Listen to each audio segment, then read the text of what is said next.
अब अंतिम चरण में ये रह गया है कार्यक्रम, और हाजीपुर में जितने उन सभी लोगों से हमारी संवाद होगी।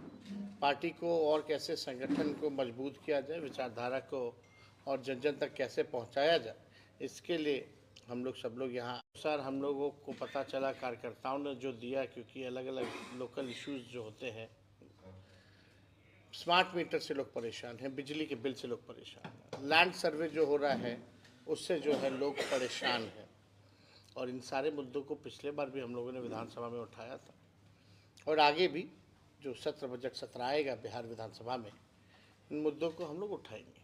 लेकिन उसी फीडबैक के अनुसार हम लोगों ने तय किया कि अगर हम लोगों की सरकार बनेगी तो माई बहन मान योजना के तहत 2500 रुपये हर प्रति माह महिलाओं के खाते में हम लोग देंगे, और 200 यूनिट फ्री में बिजली देंगे। वृद्धा पेंशन और सामाजिक सुरक्षा पेंशन जो 400 है, वो 400 से बढ़ा करके 1500 हम लोग करने का काम करेंगे।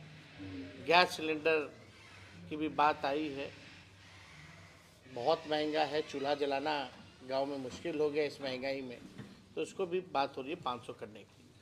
तो हम सब लोग जनता के बीच जा रहे हैं, कार्यकर्ताओं के बीच जा रहे हैं, महिलाओं से संवाद कर रहे हैं, किसानों से भी हम मिलते हैं कभी कभी जब मौका मिलता है। तो क्या रोड मैप होगा ताकि बिहार की गरीबी, बेरोजगारी और महंगाई को कैसे दूर करें, बिहार को अव्वल राज्यों में कैसे ले जाएं, उसके बाद विस्तार से हम लोग बताएंगे। देखिए, आज आने में आप लोगों के बीच थोड़ी देरी हो गई क्योंकि बजट चल रहा था, और देखना मेरा ज़रूरी भी है क्योंकि मुझे पता था कि आप लोग ज़रूर इस विषय में आप सब लोग पूछेंगे।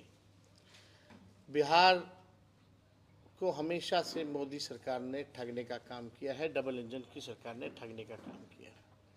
विशेष पैकेज की बात तो कहीं नहीं, विशेष राज्य का दर्जा पता नहीं अब मिलेगा कि नहीं मिलेगा, इन्होंने तो पहले ही मना कर दिया। लेकिन चुनाव में तो बहुत ऊंची ऊंची बातें की जाती है, बड़ी बड़ी बातें की जाती है, जुमलेबाजी होती है।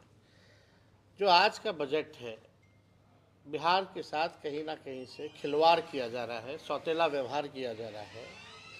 और जो पिछले बजट में जो बात आई थी उसी को दोहराने की बात इन लोगों ने किया है। ये बजट मेरा मानना है गांव, ग्रामीण और गरीब विरोधी। उसका बजट एलोकेशन कितना होगा कहीं कोई जिक्र नहीं, केवल जुमला और हवाबाजी।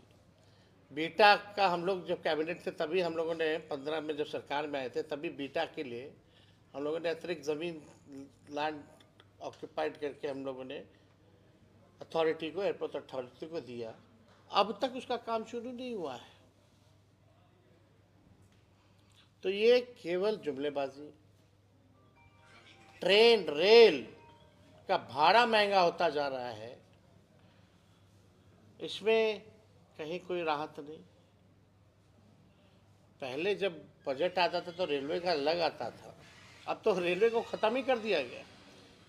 और हाजीपुर तो सेंटर रहा है इस चीज़ का, आप लोग सब लोग जानते हैं।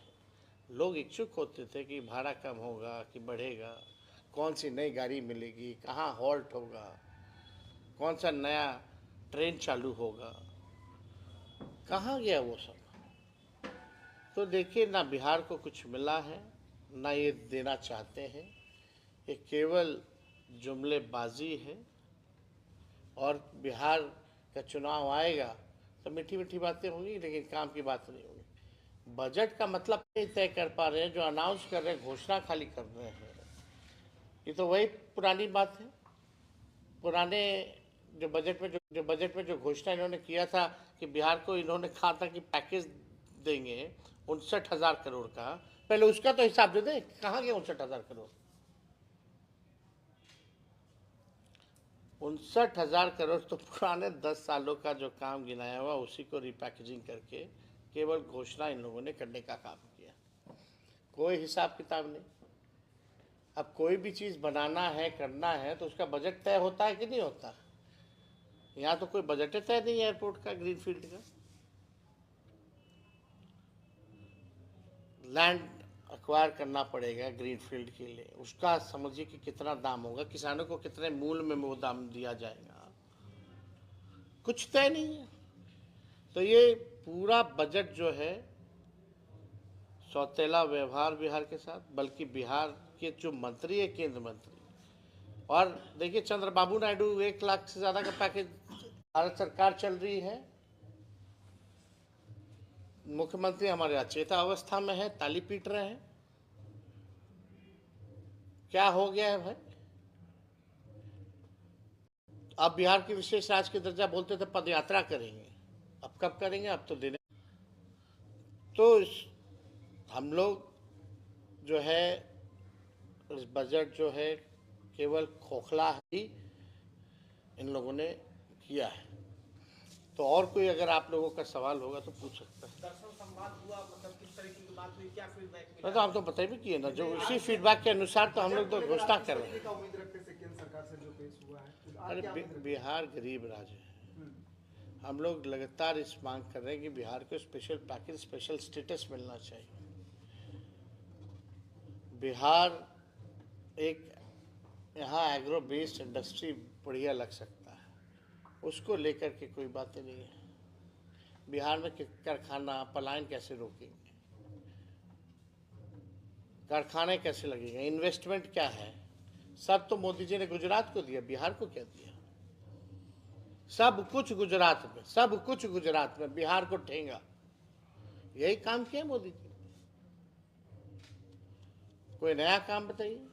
और यहाँ हाजीपुर की जाम की समस्या तो आप देख ही रहे, लगातार बहुत बड़ी समस्या है। आप हाजीपुर में है, अभी हाजीपुर चिराग पासवान जी का क्षेत्र है। पशुपति पारस आजकल आप लोगों से काफी नजदीक आ गए हैं, किस तरह के? अरे भाई, पुराना पारिवारिक संबंध आदरणीय रामविलास जी से, पशुपति पारस जी से हमारे पिताजी का तो रहा ही है भाई।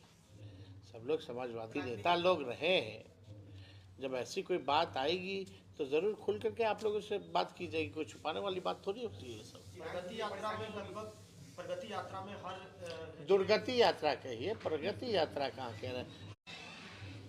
वो तो जा नहीं रहे ना, जनता से कैसे समझवा दे। वही पटना का जो चंद अधिकारी वही यहाँ आ जाता है, मीटिंग हो जाती है, वाह वाह वाह, बतख को लाता है तो किराए पे लाता है। सबसे बड़ा सवाल यह है कि 500 करोड़ लगभग एक जिले को मिलता है, ऐसे अगर बिहार भर की बात कहाँ कौन जिले को मिल रहा है भाई? 2 अरब 25 करोड़ 78 लाख तो मुख्यमंत्री इस यात्रा पे खर्च कर रहे हैं। क्या चीज के लिए कर रहे हैं पता है आपको? जो निकलने का मुख्यमंत्री जी का यात्रा का ही बजट इतना महंगा है, बताइए कितने खर्चीले मुख्यमंत्री। भाई काफी सवाल। पीएम मोदी ने कहा कि गरीब और मध्यम वर्ग के परिवार के ऊपर जो है कि लक्ष्मी जी का कृपा बना है। बजट से पहले पीएम मोदी ने यह बयान दिया। क्या पीएम मोदी ने यह बयान दिया है कि गरीब और मध्यम वर्ग के ऊपर लक्ष्मी जी का कृपा बने रहे, ऐसा उन्होंने कहा है, और लक्ष्मी मंत्र भी पढ़ा है। क्या बजट से पहले उन्होंने कहा है? देखिए, हम लोग तो यही बड़े हुए, हम लोग तो यही प्रार्थना करेंगे कि उनकी आत्मा को शांति मिले, लेकिन कहीं ना कहीं तो लापरवाही हुई है, और किसी ना किसी को तो जिम्मेदारी तय होनी चाहिए, किसी ना किसी पे कार्रवाई होनी चाहिए, ताकि भविष्य में एक एग्जाम्पल सेट हो, ताकि भविष्य में ऐसा काम दोबारा ना हो। हम तो नहीं चाहेंगे कि दोबारा ऐसा हो, तो किसी ना किसी की तो जिम्मेदारी तय होनी चाहिए। बिहार के लोग भारी मात्रा में जो है इसमें मारे गए हैं, डेड बॉडी वहाँ फंसा हुआ है। अभी तक कोई पहल बिहार सरकार के लोगों ने डेड बॉडी को कैसे लाएंगे, कैसे उनका अंतिम संस्कार कराएंगे, मुआवजा देंगे कि नहीं देंगे, इस पे किसी मंत्री ने कोई बात कही है? ये डबल इंजन की सरकार है। चलो, मुख्यमंत्री अचेत अवस्था में, एक लोल उप मुख्यमंत्री है, और दूसरा जो है बड़बोला है। किसी ना किसी को तो आगे आकर के बोलना ना चाहिए। माई बहन मान योजना के तहत आप महिलाओं को 2500 रुपया देने का काम कर रहे हैं, लेकिन आशा कार्यकर्ता का एक समूह है जो 2005 आशा, ममता, रसोईया, अपेक्षित महसूस कर आप रही है। चिंता मत कीजिए, हम लोगों की सरकार बनेगी तो कोई अपेक्षित महसूस नहीं करेगा। धन्यवाद।